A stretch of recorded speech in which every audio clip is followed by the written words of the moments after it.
Hi guys, today we're going to show you how to make white chocolate snow.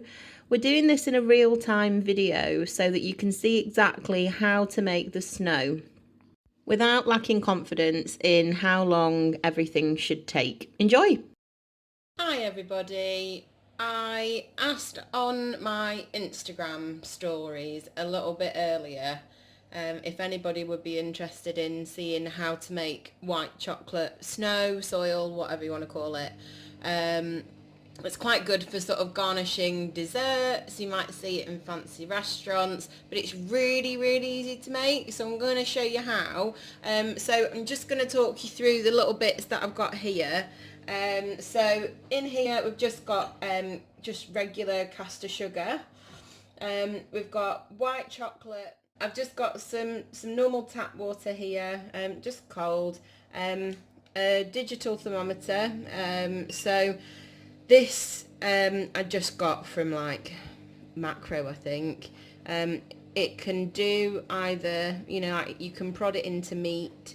I just use mine for sugar, just so that I've got like a digital read. I kept breaking the glass ones, so I've decided to go to digital. And then I've just got a heavy bottom saucepan, quite a tall one, just because you need quite a good amount of room for like whisking it, stirring it up a bit later. A wooden spoon, rather than plastic or silicone. This has got my name on it. How cool is that? I use a wooden spoon rather than metal or plastic or silicone or anything like that. I mean, silicone would be okay. I like to have something that's got a good sturdy handle and bottom, but also obviously if it's plastic, you're working with really hot sugar, so you don't want it to melt. So I'm going to do this in real time because it really doesn't take that much time at all. So I'm not going to do like a time lapse or anything. Just simply because I don't really need to, not from what I remember anyway. So we're just going to go for it really. So the first thing you want to do is bang your sugar in, all of it in. I'll put a link to everything like in the comments section-y type bit as to how much ingredients and things. It's 200 grams of custard and then 75 ml of water. We're just going to bang that on a high heat and let it do its thing. So what we want it to do is we want the sugar to melt, we want the like the sugar itself to start to colour, but what we're going to do is we're going to temperature check it. We want to aim for 135 degrees. In the meantime, I'm going to bang a little bit of salt in, just a good pinch, because especially with white chocolate it does tend to get quite sickly sweet, so it shouldn't take too long. I always find that when I see any recipes for making caramel or anything that involves quite, sort of sugar stuff, so many people tend to fluster, get a bit panicked because they're not quite sure what they're looking for. So hopefully, at least doing it real time, you'll get a good idea for the sort of stages that you're looking for. So, I mean, as you can see here, the sugar is starting to sort of dissolve a little bit. You don't want to prod and poke caramel with a wooden spoon or anything really, because it just doesn't really like it. So tends to then crystallise, and when you hear the horror stories, see people on Bake Off struggling, it's probably because they've prodded and poked it. I mean, giving it a swirl round isn't a problem at all. If you're making, say, like butterscotch or something like that, I tend to find that I don't have a problem giving it a bit of a stir and stuff.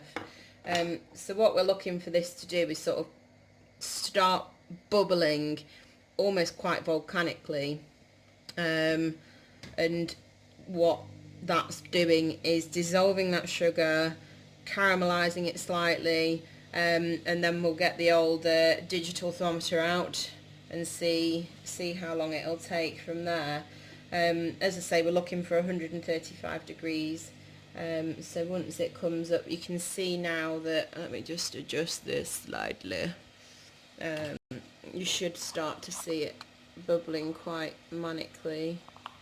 Can you see? That's it. So this is good, this is a good stage.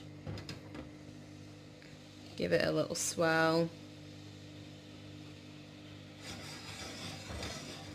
This is going to seem like quite a lot, and if you want to like half the recipe and stuff, it's not a problem. I'm going to be using it across like a 2-tiered cake, so I do want quite a lot, and it does last a little while as well. So if you find that you've got a bit left over, you could use it on a different project. So I'm just going to temperature check this now. I know that it's nowhere near, but just to get a gauge for how hot we're at the minute. Try not to take it off the heat too much because we do want it boiling.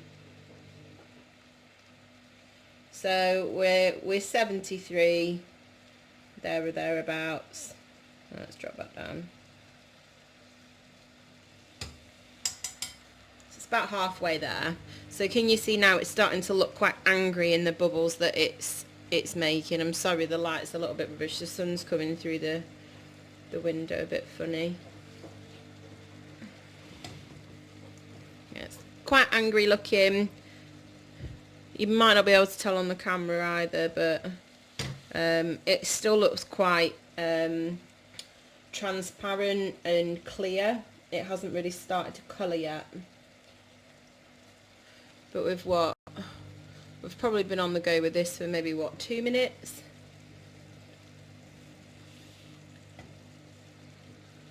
So you really want like this proper angry looking stage.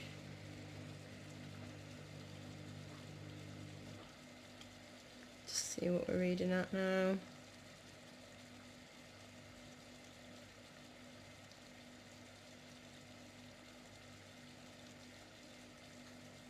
So we're heading in the right direction. About 90 odd degrees and climbing quite rapidly. You must be so careful when you work with sugar because it gets so ridiculously hot and it doesn't cool down on, in much time. So if you do get it on your skin, you need to just be so careful and get attention straight away. You're talking, really, really bad burns. So that reckons it's 105, 106. We're now just very, very, very slightly, but very slightly, getting a tiny bit of colour. Maybe it's just the shadow, I'm not sure. We'll see. Basically, as soon as this hits 135 degrees, we are gonna be taking it straight off the heat and banging in that white chocolate straight into here, and then stir it all up with our trusty wooden spoon. If you've got one with your name on it, great. If you don't, any old wooden spoon will do. So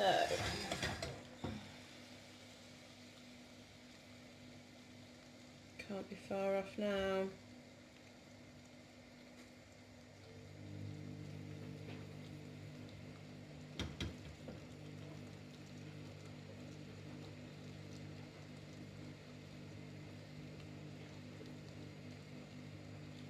I don't know why 135 degrees is the magic number.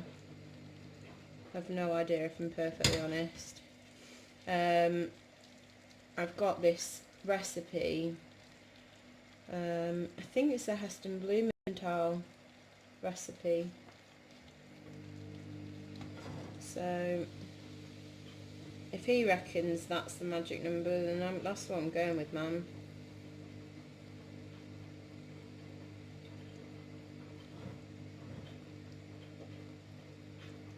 So we are really close now. 120. We're still climbing.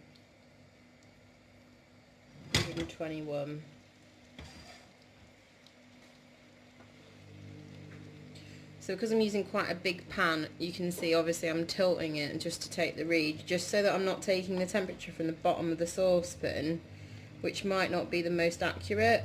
I want to get right in the sugar itself, because otherwise you might get a false reading on your thermometer if you're using one a bit like this. So I do tend to tilt it. It's probably a really bad way to do it, but it works for me. So just do it however you think. If you've got one of those sugar thermometers you can clip onto the side of your saucepan, great. Like I say, mine just tend to get smashed. I had a very, very nice, beautiful, expensive one, which Rich managed to break when he dumped a load of stuff in the drawer. Never mind, I've got this one now. So 130 degrees, just going to give that another few seconds on there, just bringing up to the boil. It really hasn't gone like a caramel colour. You can tell it's starting to turn a little bit amber, but only a tiny, tiny touch. Like, you're talking, to the naked eye, it really doesn't look much different to being clear.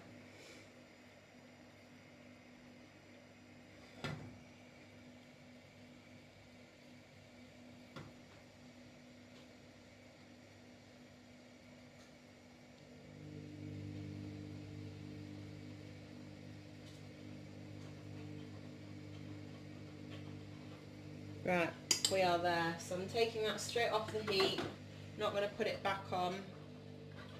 What I'm going to do is just bang that straight in.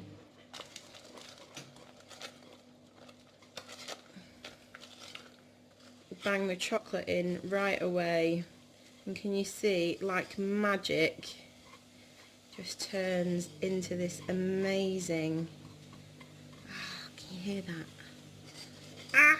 Oh my god, it's so exciting. It's literally the best thing ever. It's like magic. So you get, it goes quite lumpy bumpy, but you can very easily work those big lumps out. Like, yeah, give them a bash. This is why I like using a wooden spoon rather than something that's a bit flimsy whimsy at the bottom.